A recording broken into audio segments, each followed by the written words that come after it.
శ్రీమాత్రే నమః. శ్రీ గురుభ్యో నమః.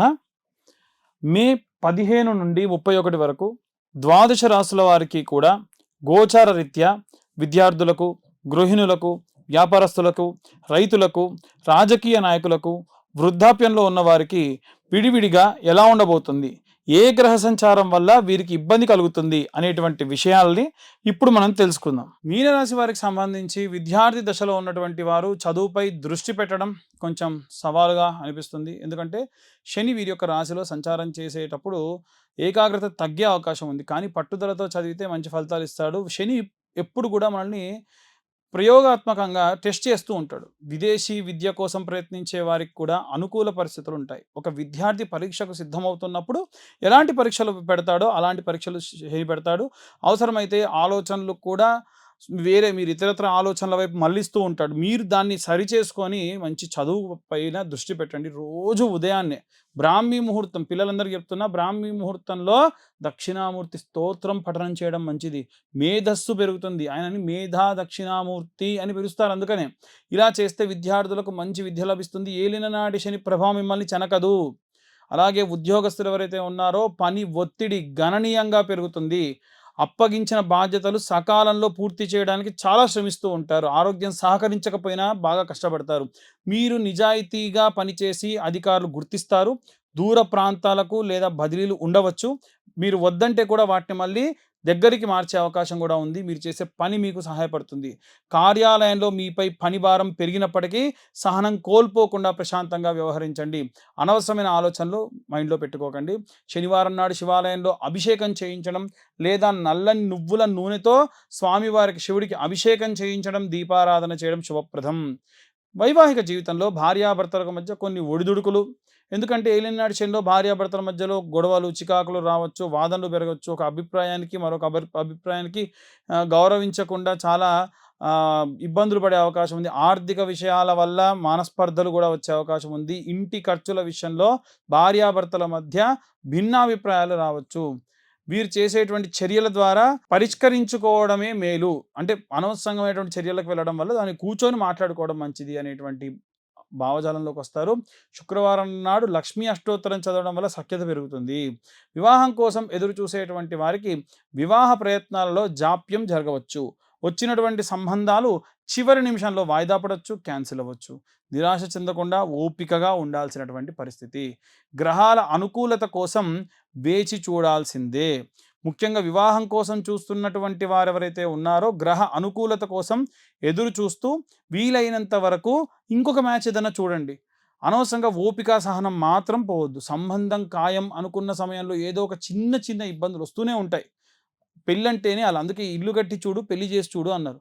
ఇలా ఆగిపోయే పరిస్థితి వచ్చినా సరే ధైర్యంగా ఉండాలి. గురువారం నాడు దత్తాత్రేయ స్వామిని లేదా మీ యొక్క గురుస్వరూపంగా భావించేటువంటి వారిని, దక్షిణామూర్తిని, బృహస్పతిని పూజించడం పట్ల ఆటంకాలు తొలగవచ్చు. రైతులకు సంబంధించి శ్రమకు తగ్గ ఫలితం ఉంటుంది, కానీ పెట్టుబడుల విషయంలో జాగ్రత్త వహించాలి. వాతావరణ మార్పుల వల్ల లేదా నీటి లభ్యత వల్ల కొన్ని ఇబ్బందులు ఎదురు కావచ్చు. అనుభవజ్ఞుల సలహాలు తీసుకోవడం మంచిది. పంట చేతికి వచ్చే సమయంలో అకాల వర్షాల వల్ల లేదా ఇతరత్ర కారణాల వల్ల, జంతువుల యొక్క ఇబ్బందుల వల్ల, పురుగుల వల్ల, చిన్న చిన్న క్రిమికీటకాల వల్ల ఇబ్బందులు పడతారు. అప్రమత్తంగా ఉండాల్సినటువంటి పరిస్థితి. భూమి పూజ చేసి ఆంజనేయ స్వామికి అభిషేకం చేసి ఆ అభిషేకం చేసిన జలాన్ని తీసుకెళ్ళి మీ పొలంలో చల్లుకుంటే కూడా చాలా మంచిది. గృహిణులకు సంబంధించిన విషయానికి వస్తే శారీరక అలసట ఎక్కువ అవుతుంది. కుటుంబ బాధ్యతలు, ఆరోగ్యం పట్ల ఆందోళన చెందే అవకాశం ఉంది. ఆధ్యాత్మిక కార్యక్రమాల వైపు మనస్సు మల్లుతుంది. ఖర్చుల విషయంలో జాగ్రత్తగా ఉండాలి. అలాగే ఇంటి పనులు ఒత్తిడి వల్ల వెన్ను నొప్పి లేదా కీళ్ళ నొప్పులు వంటివి చిన్నపాటి ఆరోగ్య సమస్యలు వచ్చేటువంటి అవకాశం ఉంది. వీలైనంత వరకు కూడా చాలా జాగ్రత్తగా ఉండాలి. నిత్యం లలితా సహస్రనామ పారాయణం చేయడం లేదా వినడం వల్ల మంచి సత్ఫలితాలు, మనశ్శాంతి పొందుతారు.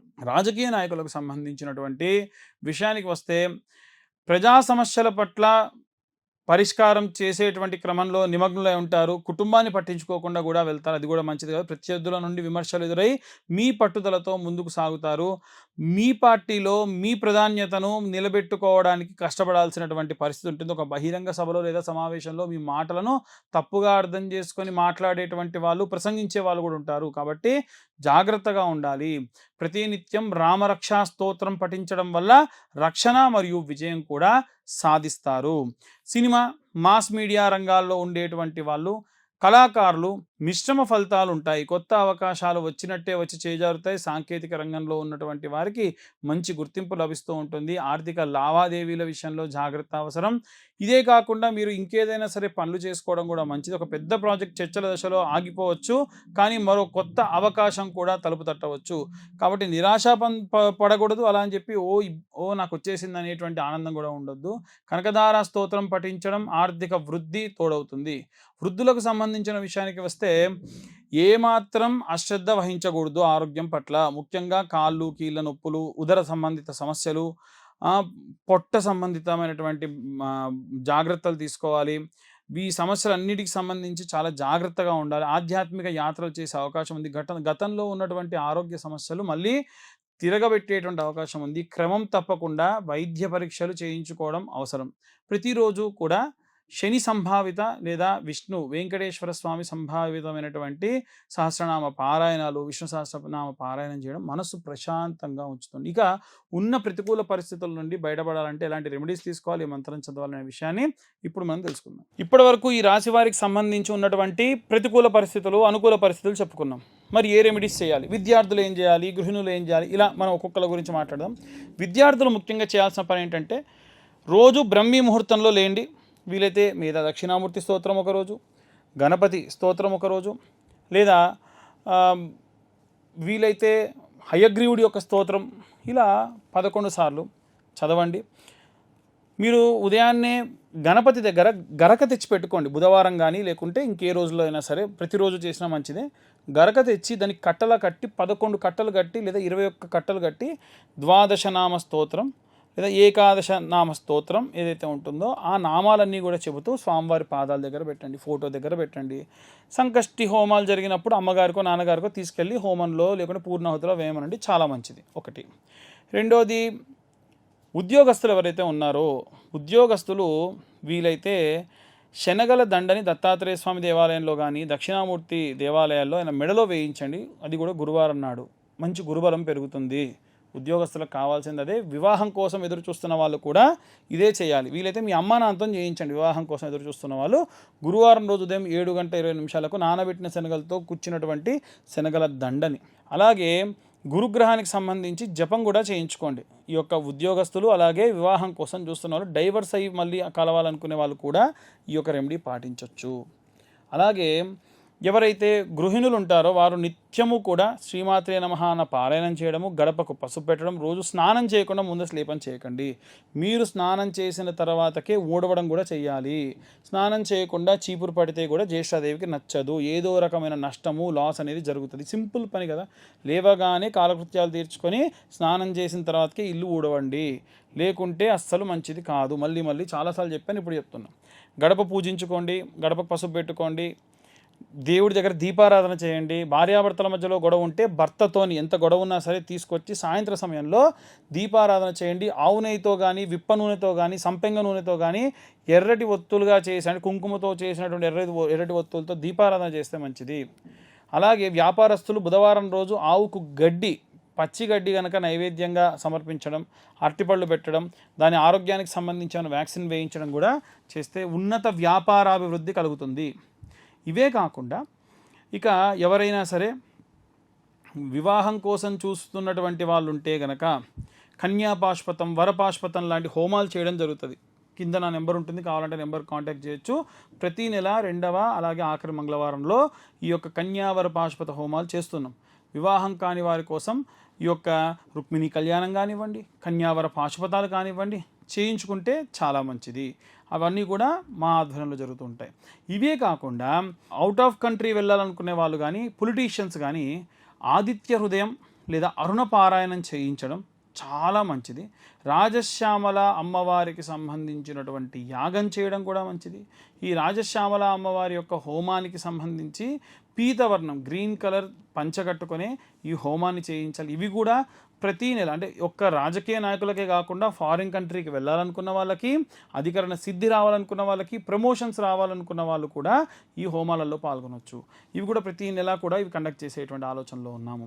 ఇలా మనకు ఉన్నటువంటి ఎన్నో రకాలైనటువంటి దోషభూయిష్టమైన పనులన్నీ కూడా మనం ఈ రెమెడీస్ ద్వారా తొలగించుకోవచ్చు.